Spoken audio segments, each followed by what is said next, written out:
Minha gente querida, feliz sábado a todos vocês. Feliz sábado a você que está nos acompanhando agora pelo Adventistas Brasil. Nós já começamos uma jornada durante essa semana, na quinta-feira, aqui pela manhã, às 6 da manhã, com o tema voltado para o Espírito Santo, mas claro, sempre com a ênfase nos 10 dias de oração. Nós esperamos que esses 10 dias sejam 10 dias abençoados, carregados de uma experiência profunda daquilo que é tão importante, que é a nossa experiência diária com Deus. Durante essa semana também nós vamos trabalhar com o tema pela noite, que é voltado para o livro do Apocalipse. E o tema você pode ver aqui na tela, as 3 mensagens e o grande conflito. Uma das mensagens mais importantes que nós podemos encontrar na Bíblia é justamente aquela que se encontra em Apocalipse capítulo número 14. E nós vamos meditar, nós vamos refletir sobre esse tema, que é o grande conflito, as 3 mensagens angélicas durante toda essa semana. Eu pediria a vocês que, por favor, nesse momento, abra suas Bíblias, você que está aqui na Igreja Central de Botafogo, você que está em casa, você que está nos acompanhando por alguma igreja, por favor, abra a Bíblia no livro do Apocalipse, no capítulo de número 1. Apocalipse, capítulo número 1. Durante essa semana, todos os temas, sábado pela manhã, domingo à noite, até o próximo sábado, todos os temas, os títulos serão extraídos desse livro fantástico, um livro tremendo. E nós precisamos compreender esse livro, entender sua mensagem, entender aquilo que ele mais destaca. E eu quero começar aqui contando uma história para vocês. Bem, vamos lá. Durante a Segunda Guerra Mundial, nós tínhamos 2 grandes líderes. De um lado dos alemães, Adolf Hitler, e do lado inglês, Winston Churchill. Ele fazia parte do grupo dos aliados. E é interessante que Hitler ele estava avançando por toda a Europa, e o sonho, o propósito dele era chegar até Londres. E naqueles momentos difíceis para a Inglaterra, para o povo britânico, Winston Churchill teve que se reunir e formar um gabinete de crise, ou alguns chamam de a sala de guerra londrino. E ele teve, então, que contratar pessoas que pudessem descobrir quais eram os segredos, os planos que os nazistas tinham para, então, invadir a Inglaterra. Ele usou várias estratégias para proteger o povo inglês, mas teve uma que fez uma enorme diferença. No livro que trata sobre o tema das mensagens codificadas, a criptografia, Simon Singh fala sobre o que as mensagens secretas ao longo de todos os anos, de séculos e de milênios, desde o Egito, como descobrir como os seus inimigos se comunicavam, fez a diferença para muitas guerras, o final ou a finalização de muitas guerras. E aqui nós vamos encontrar algo bastante interessante, que um dos cientistas matemáticos que se destaca nesse período da guerra é Alan Turing. Ele foi responsável por quebrar alguns códigos nazistas alemães, e ele, com a sua equipe, conseguiu formar uma espécie de máquina que montava alguns códigos contra a inteligência nazista. E ele conseguiu, juntamente com sua equipe, descobrir alguns códigos. E esses códigos foram tão importantes para a finalização da guerra, que alguns acreditam que a Segunda Guerra Mundial foi reduzida em 2 anos. E aproximadamente, alguns calculam que quase 14 milhões de vidas foram poupadas quando ele chegou à conclusão de como Hitler e seu exército estava agindo para invadir a Inglaterra. Algumas mensagens eram descobertas a 18 horas de antecedência, quando o governo alemão se preparava, o exército alemão se preparava para invadir com seus submarinos a Inglaterra. Essas mensagens chegavam com muita antecedência e o exército inglês tomava todas as providências, então, para proteger o povo, e algumas pessoas dizem que Alan não foi responsável por vencer a guerra, mas alguns dizem que a guerra acabou justamente pela forma, pela contribuição que ele deu ao descobrir os códigos do inimigo. Quando nós olhamos para a Bíblia, nós vamos perceber que o livro do Apocalipse foi escrito em códigos. E a gente pergunta por que foi escrito em códigos. Nós vamos descobrir que esse livro tão especial, tão profundo, tão relevante para os nossos dias, foi escrito em código por quê? Porque a igreja estava sendo perseguida. Mas a Bíblia diz que esse livro não estaria selado para aqueles que pertenciam a Jesus Cristo. Em Apocalipse, nós vamos ver, Apocalipse 22, versículo 10, disse-me ainda, não cele as palavras da profecia deste livro, porque o tempo está próximo.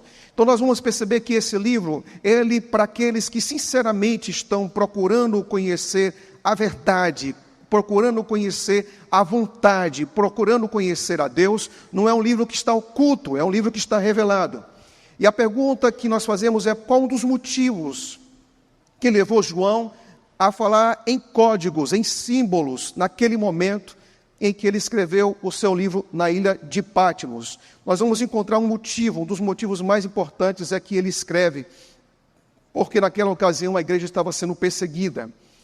E a igreja, ao ser perseguida, os seus inimigos não poderiam descobrir o que significava bestas, o que significava uma mulher vestida do sol. Eles não poderiam entender o que significava os chifres. Por isso que, mesmo a igreja sendo perseguida naquele momento, João, dirigido pelo Espírito Santo, sabia que os cristãos iriam entender o que ele estava dizendo.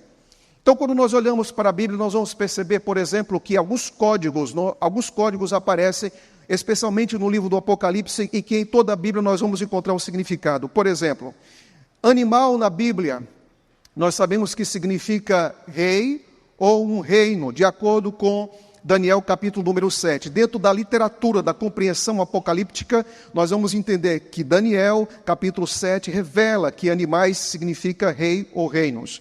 Uma mulher representa a igreja, de acordo com Efésios capítulo número 5, versículo 23. Estrelas, aquelas estrelas que se encontram nas mãos de Jesus, em Apocalipse capítulo número 1, apontam para os mensageiros de Deus. Em Apocalipse capítulo número 12, nós vamos encontrar uma profecia de tempo, 1260 anos.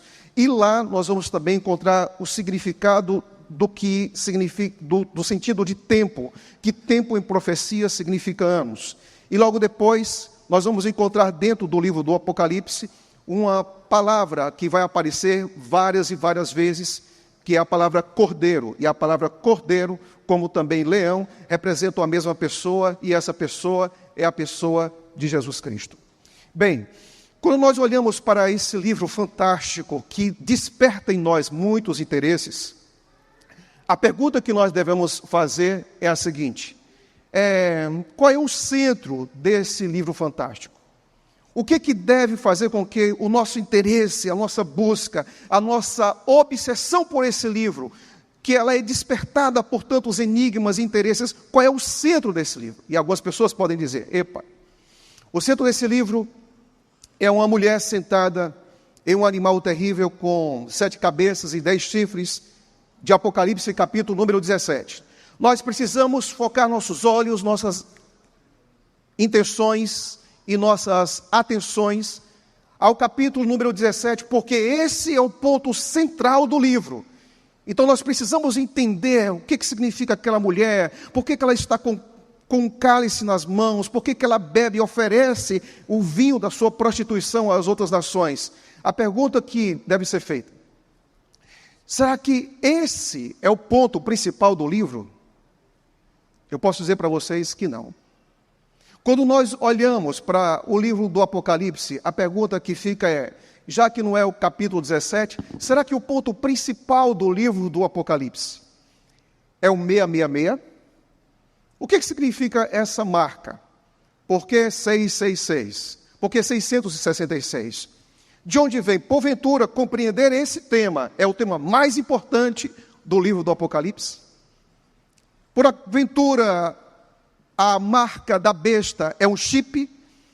Porventura a marca da besta é algum complô que está existindo entre as nações para perseguir um povo? O que significa essa marca? Será que compreender isso é o ponto principal? Eu posso dizer também que não. Mas nós vamos encontrar no capítulo 15, no capítulo 16, uma referência ao Armagedon, que é a última batalha. A última guerra que acontece aqui na terra antes de Jesus Cristo voltar. E a pergunta que nós devemos fazer é: será que esse é o ponto principal? Ou seja, vamos recapitular. Será que Apocalipse 17 é o ponto principal que deve dirigir os nossos estudos no livro do Apocalipse? Será que o ponto principal é descobrir quem é a besta e também a sua marca no capítulo número 13? Ou será que é importante entender a natureza e o propósito da grande guerra que vai acontecer do Armagedon? Permita dizer algo para vocês. Esses são temas importantes, mas esses não são os temas, ou melhor, não é o tema mais importante desse livro, de forma alguma. E a pergunta que nós devemos fazer é: se não é isso, qual é o tema mais importante do livro do Apocalipse? Qual é o tema mais importante do livro do Apocalipse? Bem, nós vamos perceber isso agora.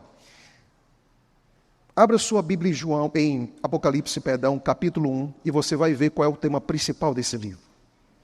Apocalipse, capítulo número 1, e versículo número 1, veja o que diz. Revelação de Jesus Cristo, que Deus lhe deu para mostrar aos seus servos as coisas que em breve devem acontecer e que ele, enviado por intermédio do seu anjo, notificou ao seu servo João. A pergunta que se repete e que não quer calar: quem é o centro, ou o que é o centro desse livro? Pense em uma coisa. Se Jesus, ele é o centro das Escrituras, ele também será o centro desse livro. Se Jesus Cristo, de Gênesis a Apocalipse, é a promessa da sua primeira vinda, a sua obra, aquilo que ele está fazendo, e a promessa da sua segunda vinda, aquilo que ele fará, então isso quer dizer que quando nós nos aproximamos desse livro, nós devemos ter um interesse profundo em uma pessoa, naquilo que ele é e naquilo que ele faz. Me encanta saber que os dois livros mais importantes da Bíblia é o livro de Daniel e o livro do Apocalipse. E esses dois livros, o livro do Apocalipse especialmente para os últimos dias, esse livro está apontando com um holofote, com a luz tremenda para uma pessoa. Então pense comigo que quando nós falamos de temas proféticos, nós podemos falar do Armagedon, nós podemos falar do 666, nós podemos falar da mulher que está sentada no animal terrível de Apocalipse 17, mas a palavra final, a pessoa que tem que mais ser destacada e aparecer, as suas obras, as suas ações, essa pessoa é Jesus Cristo. Se Cristo é o centro da Bíblia, ele também é o centro do livro do Apocalipse. Quando nós descobrimos isso, nós vamos ter uma experiência diferente. Por quê? Porque Cristo, como centro da profecia, você vai perceber que ele é aquele que sustenta tudo em suas mãos. Nada foge do controle de Cristo, absolutamente nada. Quando nós estudamos o livro do Apocalipse, à luz da pessoa de Jesus Cristo, nós vamos perceber uma coisa: o mundo pode estar em escuridão, mas Jesus é a luz do mundo. O mundo pode estar em confusão tremenda, olhando para o futuro com uma baixa previsibilidade, mas Jesus já está no futuro. Nós podemos perder o controle de algumas coisas nessa vida, nós podemos perder o controle de nossa saúde, nós podemos perder o controle de nosso casamento, nós podemos perder o controle de nossa família, mas Deus não perde o controle de absolutamente nada, porque Ele reina. Ele reina. Então, quando eu olho para o livro do Apocalipse, eu percebo duas coisas. Aquilo que Jesus Cristo é, a Bíblia diz, a revelação de Jesus Cristo. É claro que Cristo está abrindo as cortinas, porque a palavra Apocalipse quer dizer tirar o véu, é apresentar algo. Cristo não está escondendo nada a respeito do futuro. E Cristo esteve no passado, está no presente e também está no futuro. Quer dizer que Ele tem tudo sob controle. nós somos chamados para olhar de forma mais detida e aprofundada esse livro. Aí então você pergunta, tá, pastor, ok. Nós temos então o Evangelho de Mateus, Marcos, Lucas e João. E você está dizendo que esse livro é altamente cristocêntrico. Mas quais são as evidências que nós podemos encontrar nesse livro de que esse livro é um livro cristocêntrico? Bem, em primeiro lugar, nós vamos encontrar nesse livro 291 referências em todo o livro sobre a pessoa de Jesus Cristo. Isso não é fantástico? Você já imaginou, você vai abrir um livro e ver que nesse livro de 22 capítulos, você vai encontrar 291 referências sobre uma pessoa? Outra coisa, nesse livro você vai encontrar, nos primeiros capítulos, nos 3 primeiros capítulos, 162 referências, logo no início. Quando você lê o livro do Apocalipse, você pode então ter um marca-texto, você pode ter uma caneta e marcar quantas vezes Cristo é mencionado. Nesse livro nós vamos encontrar 41 títulos diferentes que apontam para a sua pessoa e obra em favor dos pecadores. O que é que você acha disso? Mateus, Marcos, Lucas e João apontam o que Jesus Cristo fez aqui na terra. Apocalipse diz o que ele está fazendo depois de sua ressurreição e fará até que ele volte a essa terra e restaure todas as coisas. Mas como disse, aonde nós podemos encontrar Cristo dentro do livro do Apocalipse? Por favor, observe esse quadro comigo. Primeiro lugar, em Apocalipse 12, fala da mulher que deu à luz a um filho varão. O que faz você pensar nessa imagem? Uma mulher que deu à luz a um filho que o dragão está esperando que essa mulher dê à luz e o persegue. A gente pode aplicar sem sombra de dúvidas ao nascimento de Jesus Cristo, que desde quando chegou a essa terra já foi perseguido. Quero dizer uma coisa, esse planeta não está esquecido por Deus e você não está esquecido por Deus. Eu não sei quantas vezes você já pensou em estar esquecido, rejeitado, escanteada nessa vida, mas lembre-se de uma coisa. Jesus um dia tocou esse planeta com as plantas dos seus pés para dizer para você que você não está sozinho. Você não está desamparado. Você não está esquecido e você não é mais um neste mundo. Porque a Bíblia diz que o Verbo se fez carne e habitou entre nós. Apocalipse 12 diz que Jesus respirou o mesmo ar que nós respiramos. Caminhou entre nós, conhece nossa realidade, nossos problemas, nossas provações, nossos desafios, e diz para nós que está aqui agora, entre nós, através do Espírito Santo. Segundo lugar, Apocalipse diz que Jesus Cristo é a fiel testemunha. A pergunta que muitas pessoas podem fazer é: quem é Deus? Como Deus pensa? Como Deus trata os pecadores? Como Deus trata aqueles que cometem erros gravíssimos em sua vida? Como Deus se dirige a uma pessoa que cometeu adultério? Olhe para Apocalipse, capítulo número 1, mas também olhe para João, capítulo número 8. Como é que Deus trata pessoas que são corruptas? Olhe para Lucas, capítulo número 19, e veja como ele tratou Zaqueu.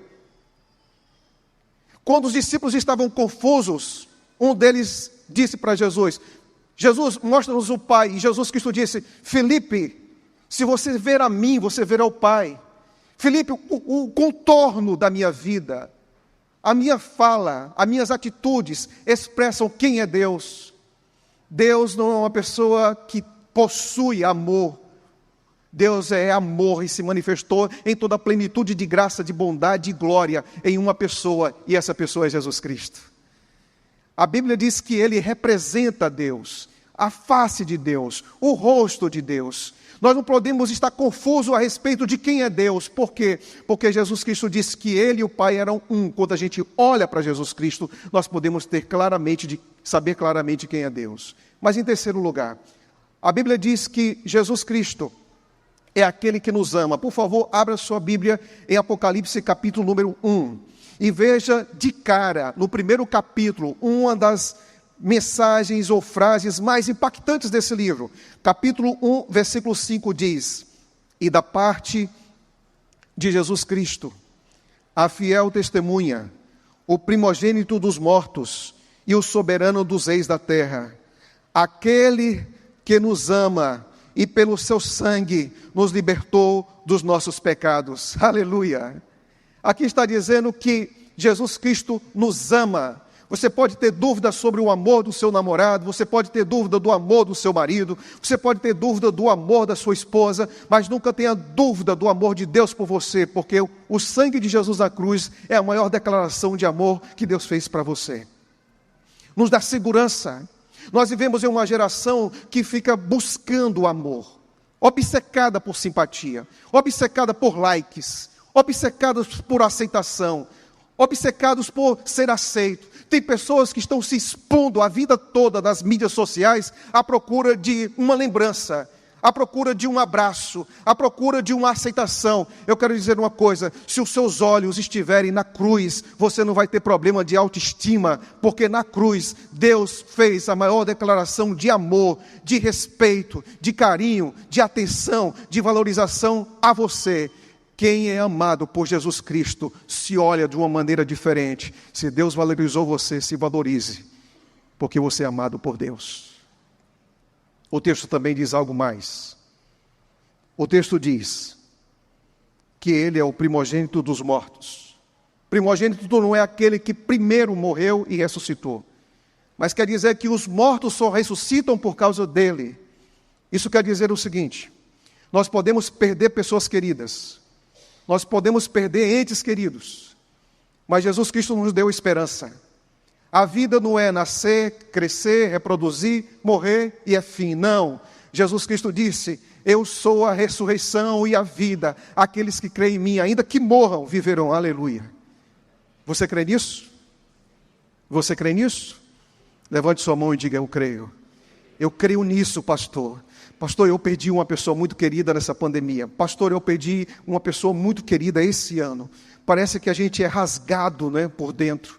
Mas eu quero dizer que não existe dor que Jesus Cristo não transforme em esperança, e não existe esperança que um dia Ele irá transformar em algo concreto. E algo concreto a gente precisa acreditar que Jesus Cristo venceu a morte e vencerá na vida de todos aqueles que se entregaram um dia a Ele também.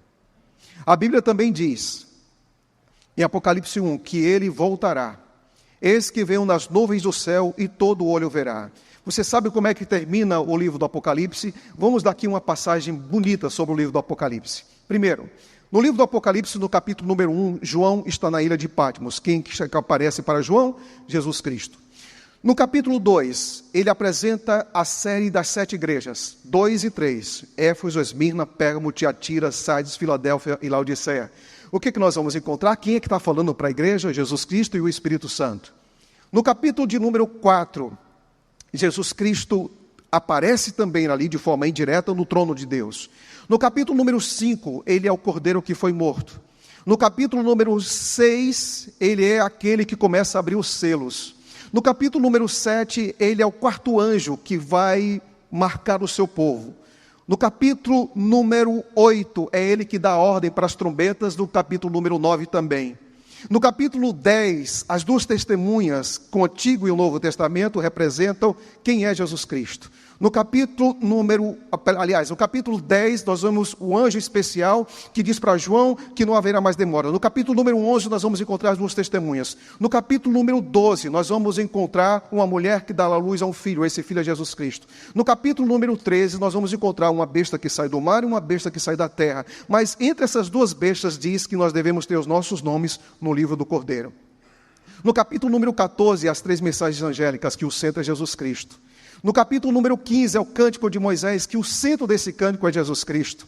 E quando nós olhamos para o capítulo número 15, é interessante que é um cântico de vitória. Mas por que falar de vitória se a luta é no capítulo número 16? Porque escute isso, nós podemos cantar vitórias antes da batalha final, porque Jesus já nos deu garantia dessas vitórias. Capítulo 17, a mulher que quer tomar lugar de Jesus Cristo. No capítulo 18, Babilônia cai. No capítulo 19, quando Babilônia cai, 18 cai, no 19, o nosso rei irá voltar. Aleluia. E no capítulo número 20, o milênio, no capítulo 22, a descrição da nossa casa, e no capítulo 21, no capítulo 22, termina com uma frase que diz o seguinte: aquele que dá testemunho dessas coisas diz: certamente venho sem demora. E nós podemos dizer: ora vem, Senhor Jesus. Mas qual é o tripé desse livro quando se fala de Cristo? Bem, antes de apresentar esse tripé, Hans Ranko Stefanovic diz o seguinte: a mensagem do Apocalipse é uma continuação do relato dos evangelhos. Ele comenta sobre a morte e ressurreição e continua onde os evangelhos terminam, na ascensão de Jesus aos céus. Olha que coisa fantástica.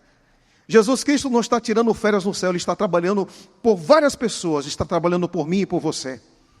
E quando nós temos essa segurança, o que nós podemos aprender desse livro? Pelo menos 3 coisas sobre Jesus Cristo. Que 3 coisas são essas? A primeira: Jesus Cristo é o Cordeiro que foi morto. Aproximadamente 28 vezes esse livro vai chamar Jesus de Cordeiro. Por que essa insistência? Por que esse foco apontando para Jesus como Cordeiro? Por que tantas vezes? Porque no Antigo Testamento o Cordeiro era apresentado como a esperança de salvação. A primeira coisa que João diz quando encontra Jesus, ele diz: eis o Cordeiro. No livro do Apocalipse, o último livro da Bíblia, um dos livros mais importantes das Escrituras, apresenta com insistência a palavra Cordeiro. Se o livro apresenta Jesus Cristo como Cordeiro, e o Cordeiro é o Salvador, o que significa? Que todos nós precisamos ser salvos, porque nós estamos perdidos. Sem Cristo a vida não tem sentido. Sem Cristo a gente vive uma vida de distração. Sem Cristo a gente vive uma vida sem propósito. Sem Cristo a gente vive uma vida vazia. A gente fica conquistando muitas coisas, mas vazios.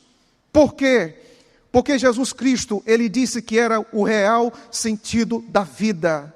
Nós não temos vida, vida não é ouvir, vida não é falar, vida não é dormir e comer e trabalhar. Vida tem um nome, esse nome é Cristo. Ele diz: se vocês me receberem, eu vou dar propósito, eu vou dar sentido, eu vou dar objetivo à sua vida. Você não está aqui por acaso, nós estávamos perdidos, e por isso que Cristo é chamado de Cordeiro, e é por isso que Cristo é chamado de Salvador. George Knight disse uma coisa: nas Escrituras, Cristo não é chamado acima de tudo como mestre, porque não é isso que nós precisamos. Nas Escrituras, Cristo não é chamado acima de tudo como médico, porque não é isso que nós mais precisamos. Cristo é chamado de Salvador, porque o que nós mais precisamos desse mundo é de um Salvador. Quando olhamos para essa realidade no livro do Apocalipse, nós vamos perceber uma coisa: que Jesus Cristo é o sacerdote que intercede. Como é que está a sua caminhada para o céu? Como é que está a sua jornada rumo à eternidade? Você tem falhado? Você tem altos e tem baixos em sua vida? Quais são as coisas em sua vida que você gostaria de apagar de uma vez por todas, mas você não consegue? Que você gostaria de deletar, mas você não consegue? O que está na sua consciência martelando você tantas e tantas e tantas vezes? Certa vez, um pastor nosso muito querido visitou uma igreja para fazer uma semana de oração. E tinha uma pessoa muito ativa, aquela mãezona da igreja, que recebe os pastores, que dá roupa, dá alimentos, atende todo mundo. E essa senhora estava acamada há alguns anos. E foi feito de tudo para ajudar aquela senhora, de tudo. Ela fez exames no Brasil, fez exames no exterior, e ela não conseguia resolver o problema dela. E o marido, que havia pouco tempo aceitado a Jesus Cristo como Salvador de sua vida, disse para esse pastor: pastor, visite a minha esposa, ela conhece você há muitos anos e ela não sai daquela cama de jeito nenhum. E ela não quer receber a visita de ninguém, mas eu acho que sua visita ela vai receber. E o pastor foi lá. Essa mulher estava há muitos anos acamada, e antes do pastor chegar na casa dela, foi dito o seguinte: pastor, minha esposa não tem problema nenhum, não tem nada, mas ela continua lá. E ela resolveu, naquela visita, dizer o que havia acontecido. Alguns anos atrás, ela traiu o esposo. E a culpa era tão forte que paralisou o seu corpo inteiro. Escuta uma coisa. Eu não sei como é que está a sua vida hoje, mas sabe de uma coisa: nenhuma condenação há para os que estão em Cristo Jesus, nosso Senhor. Nenhuma. Se você está levando um peso de culpa muito forte em seus ombros, lembre-se de uma coisa: o peso que você está carregando não deve ser colocado em seus ombros, porque Jesus já estendeu a mão para carregar os seus fardos. Você não precisa viver uma vida pesada, sem sentido, sem propósito e com culpa, porque Jesus Cristo está no santuário celestial com suas mãos levantadas agora, intercedendo por todos nós, por mim e por você. E todo o peso que rouba de você o desejo de ser feliz precisa ser colocado aos pés daquele que é especialista em carregar a nossa culpa. E esse especialista é Jesus Cristo, como sacerdote que intercede por nós agora. Depois de uma conversa e de um momento de oração, aquela mulher que tinha visitado tantos hospitais e clínicas e feito sucessivos exames se levantou da cama. Você sabe por quê? Porque quando você supera a culpa, você tem novo sentido da vida. Você não pode pegar a sua culpa e se tornar um fardo e nem ser indiferente a ela. A culpa você não deve tornar um fardo e nem ser indiferente a ela. Você deve dirigir a Jesus Cristo. Por isso que ele é sacerdote que intercede. Mas também a Bíblia diz que Jesus Cristo é o Rei que voltará. Há mais de 30 anos que um dia eu estava vendo perto da minha casa um cartaz na porta de uma outra família que dizia: breve Jesus Cristo voltará. Com o passar dos anos, com o passar das décadas, a gente pode pensar: ei, essa promessa aí vai se frustrar, pastor. Vai se frustrar porque ela nunca vai acontecer. A gente passa, talvez aqui, essa igreja, uma das mais antigas daqui dessa cidade, quantas pessoas já se sentaram nesses bancos e falaram que Cristo iria voltar? Quantas pessoas já descansaram? Quantas pessoas você já conhece? Você que está aí em casa agora e já ouviu falar dessa mensagem. Mas parece que o tempo passa, parece que quem determina o futuro desse mundo são os governantes, são os líderes mundiais. Eu quero dizer para você, não coloque a sua esperança no lugar errado.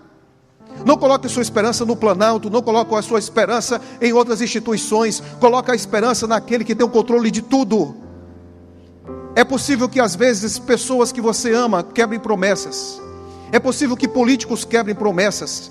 É possível que o seu chefe quebre suas promessas. É possível que amigos íntimos quebrem promessas. Mas Jesus Cristo nunca vai quebrar sua promessa. Ele vai voltar.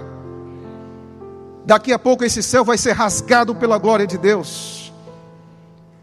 Porque nada do que Cristo fez na terra, nada do que prometeu na terra, Ele deixou de cumprir. E nada do que Ele prometeu indo para o céu deixará de cumprir.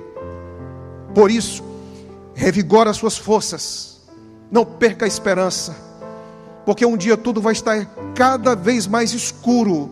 Mas um dia a luz da eternidade vai brilhar para todos nós.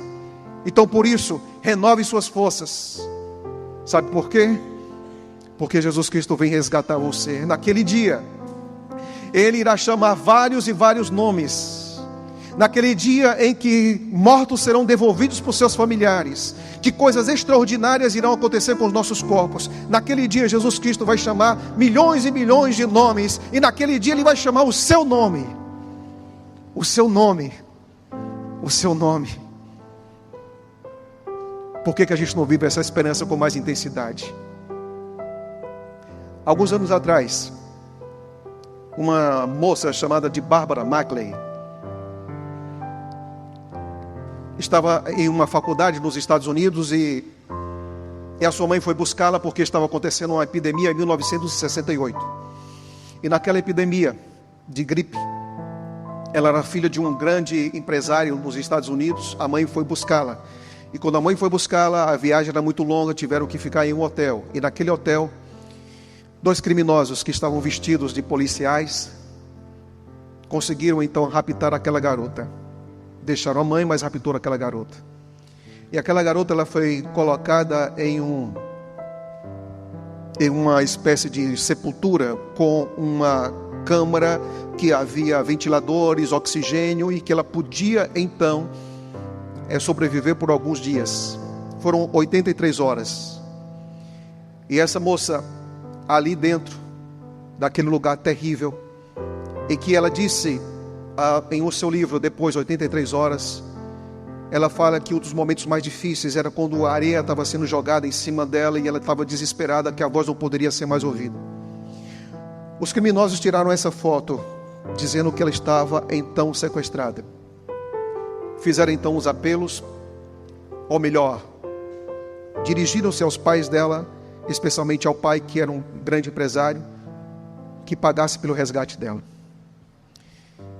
Começaram-se então as buscas. Os policiais foram informados e depois de 83 horas conseguiram encontrar os criminosos, porque havia um movimento muito intenso deles perto desse lugar. Mas o que me chamou a atenção é que durante todo esse processo para resgatá-la, ela conseguiu sair e antes de sair existe um outdoor que o pai pediu para espalhar por muitos lugares dos Estados Unidos, que dizia o seguinte: amada, por favor, venha para casa.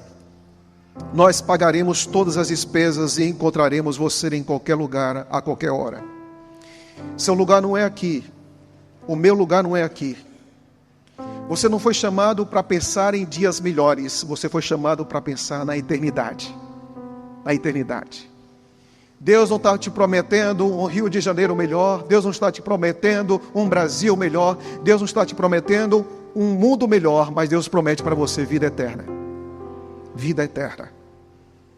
E esse Deus um dia prometeu que irá voltar e vai voltar para resgatar os seus. E nós olhamos que pouco tempo depois essa moça, ela foi finalmente resgatada. E quando ela foi resgatada, ela teve a alegria de estar com o seu pai e também com sua mãe e também com o seu irmão. Há um pensamento que me toca muito. E o pensamento que me toca é esse aqui. Um pouco mais e veremos o Rei em sua beleza. Um pouco mais e Ele enxugará todas as lágrimas dos nossos olhos. Um pouco mais e Ele nos apresentará com exultação, imaculados diante da sua glória. Falta pouco. Por isso não desanima. Não volte atrás. Porque as melhores coisas da vida estão esperando por nós. E o que nós estamos esperando não é uma coisa. O que nós estamos esperando é uma pessoa. Você pode dizer o seguinte: pastor, é porque a gente vive esperando Jesus. A gente está o tempo todo esperando Jesus. Eu já espero Jesus há 10 anos, há 20 anos, há 30 anos. Entenda uma coisa: Jesus não veio, não é porque nós estamos alimentando essa esperança cada vez maior. Não, não somos nós que estamos esperando por Ele. É Ele que espera por nós. É Ele que espera por nós. Daqui a pouco Ele volta com grande alegria. Esse nó aqui da garganta vai ser desatado, porque naquele dia vai dizer o seguinte: ó, esse é o Senhor que nós esperávamos. Esse é o Jesus que eu abri mão de tantas coisas. Esse é o Jesus que muitas vezes tropeçando, caindo, eu continuei. Esse é o Jesus que muitas vezes sem forças para dar o próximo passo, eu resolvi caminhar. Esse é o Jesus que mesmo carregando culpa, eu confessei e prossegui. Esse é o Jesus que eu amei. Esse é o Jesus que me limpou. Esse é o Jesus que me deu sentido na vida. É esse Jesus que nós vamos encontrar. Jesus é o meu Messias, é o seu Messias. Jesus Cristo é o Salvador de todo mundo. Ele morreu, Ele ressuscitou, Ele vai voltar. Isso é Apocalipse. Que naquele dia nós possamos encontrá-lo de braços abertos.